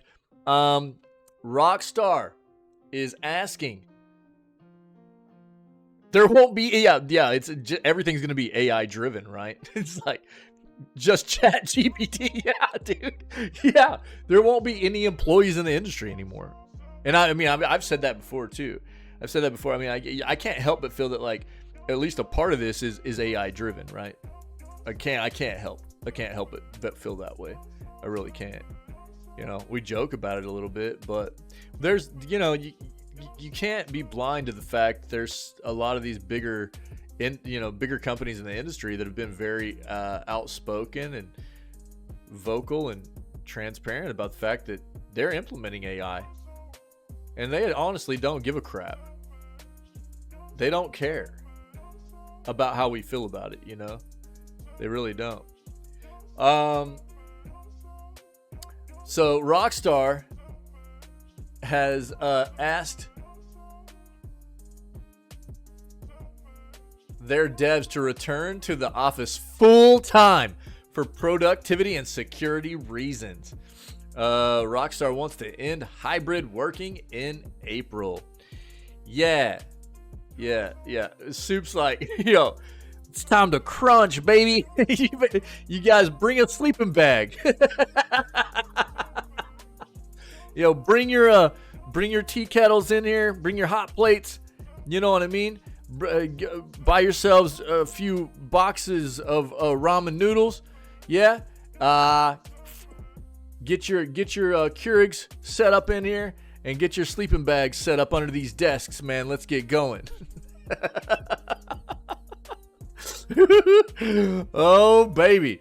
Rockstar has reportedly requested that employees... I laugh about that, but dude, I really hope that's not the case, okay? Let me be very clear here. Crunch culture is disgusting in the industry. It shouldn't happen, but man, I hope it's not happening here. Rockstar Games has reportedly requested that employees return to the office full-time as it approaches the final stages of development on Grand Theft Auto 6. Let me say something right off the bat with this notion here, okay? This automatically means significantly lowered morale for employees. All the Java, that's right, true. To be honest, I'm for game dev happening in the game dev places, wherever they are. You mean for people actually working in the workplace? Is that what you mean, Pinky? Instead of like, remote work or whatever? Is that what you're getting at? Yeah. Look, man, and I'll talk on that as well. So here's the problem. So there's two sides to this, right? There's two sides to this. And I agree with you, Pinky. I do. This is the thing. There are a few number of people that I think can work very productively outside of the workplace. If they're given the right tools and they can get everything done from home, they are absolutely efficient at taking care of things from home. I think when you talk about game dev too, though, game dev is a very, very, it's a wild kind of production, and it takes a lot of collaboration. It takes a lot of working with, together and things. I do think that it's probably a more efficient thing to have people working together in the workplace, right? Now, what I'll also say is that, the pandemic brought about this premise that I think people started feeling entitled in a lot of ways to being able to work outside of the office. I think most people are a more efficient worker in the office. I do feel that way. I've seen it. I managed an IT section where I had to let most of my employees, we had to have some on site all the time, but I had to let most of my employees remote work to the greatest extent possible. Now myself, I was going in almost every single day because I just didn't feel like I could get my work done if I was sitting at home, right? So I think there are a lot of people, the majority of people that are given the opportunity to remote work take too much advantage of it. I don't think they get as much work done from a remote work situation as they do if they're actually placed in the workplace, in an office setting. I think that for sure. I've experienced it. I've seen it firsthand. And it's a harder dynamic to manage. It's a harder dynamic as a team to collaborate on things. Technology has given us a lot of tools to be able to do that kind of thing, but I still don't think it's as good as people being in the office together. So I agree. I think there are a few amount of people that are good at it, but most people aren't. I don't think most people are all that great at it. It does provide people flexibility, which is good. There are some people that have a lot of things going on in life, whether it be like, kids, family stuff is a lot of it. It provides them a lot of flexibility and being able to, address taking care of that kind of stuff while also getting work done. And that's good as long as they're actually getting good work done, meeting their requirements for what their job is laying out for them and everything, right? But it's a really hard thing to find people that are really good at buckling down and getting the same kind of quality work done in a, I think, remote setting as they are in an office setting. I really do feel that way. So I think that probably what's happened here with Rockstar is that, since the time the pandemic hit, they put a lot of people on remote work, and they had just kind of coasted on that for quite a while. And now they're going, look, we need everybody to get in here and get their butts in gear. We got a time frame when this game's releasing. It's a big thing. We've got to get it done. Everybody needs to get your butts in here and get this thing taken care of, right? So according to Bloomberg, but here's the thing. It still will reduce morale. right? People don't want to go to the office to work.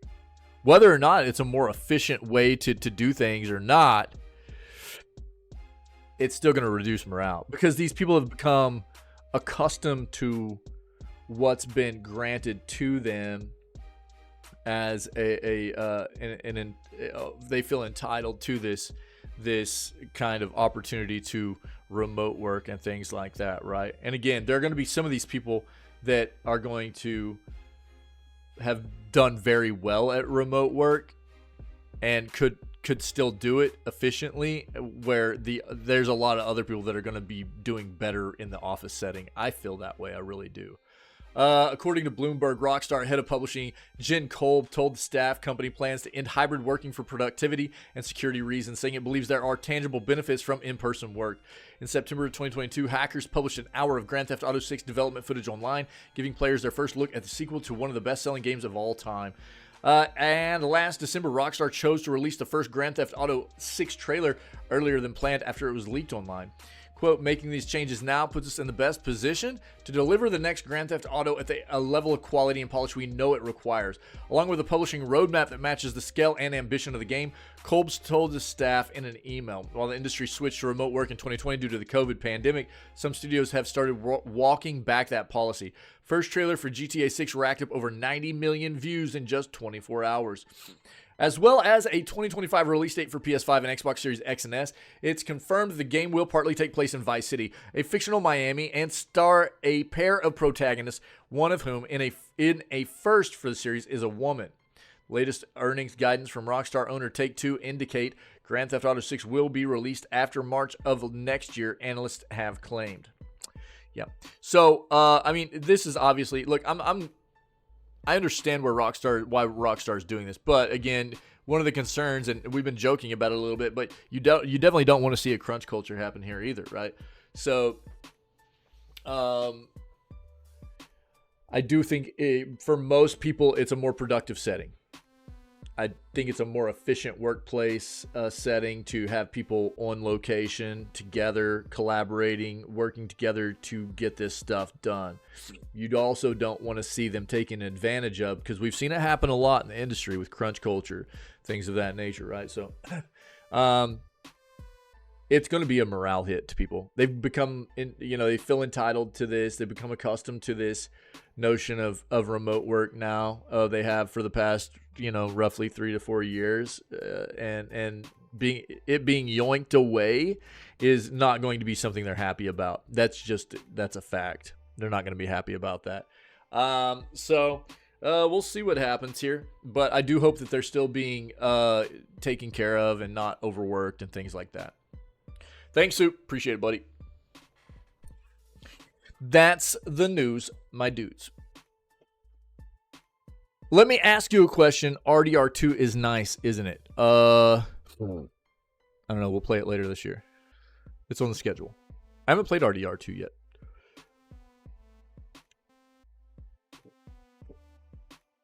But I've heard it's way better than GTA 5. That's for sure. Yeah.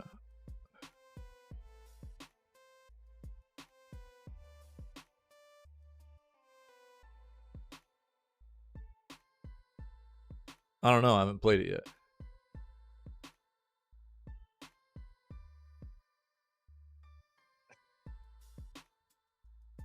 True's buying into whatever you're trying to sell here, Soup.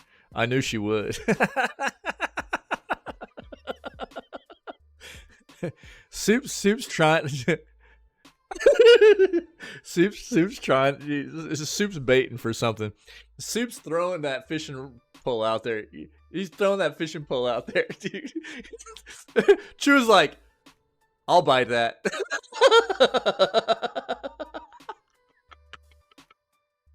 I'll bite that, dude.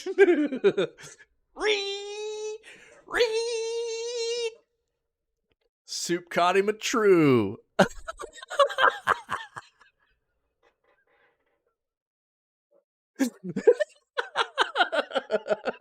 I saw it coming, dude. I knew Drew would say something. That was great, dude.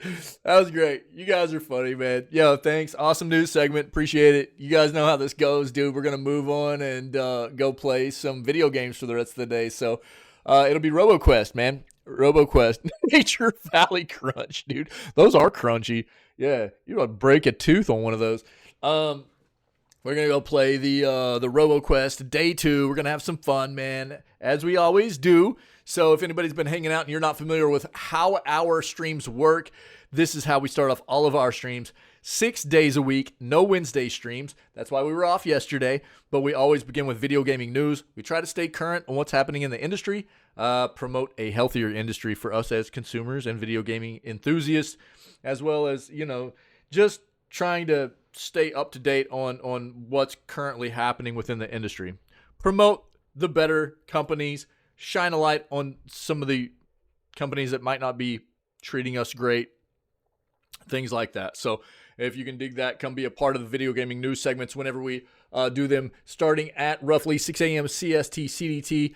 That would be 7 a.m. Eastern time or 4 a.m. Pacific every single day but Wednesday. After we finish those up, we always move on, and then we play video games like we're about to do. So we've got an amazing community, awesome people, always creating an ever-growing community of just being welcoming, a place that it actually is something of substance that people can always rely on to come be a part of and have a good time, spread good vibes, laugh, enjoy video games all the way around, and just be civil. You know what I mean? We're not always going to agree about things, but being civil about stuff is the appropriate thing. And as long as you're a good person and you know, you've got pretty solid moral compass and things, dude, then you belong here. And we're always looking to grow our community of good vibes and good people. So if you can dig that, then come be a part of what we do when we're live. So other than that, man, stay healthy, stay safe, be kind. Mustache March is starting tomorrow, right? Mustache March. My wife's not excited, but I think we're gonna have to start growing the mustache out for the next month. So we'll be back with more video gaming news tomorrow for March 1st's edition, and we're not going anywhere. I'm gonna run us an outro for the to kind of sum up the video gaming news segment here. But as soon as it's over, I'll be right back up and we'll start getting ready for video gaming playthrough stuff. So give me 1 second and we'll start getting ready for RoboQuest. You guys rock. Happy Thursday. See you in a second. Yeah, true. You growing one out with me?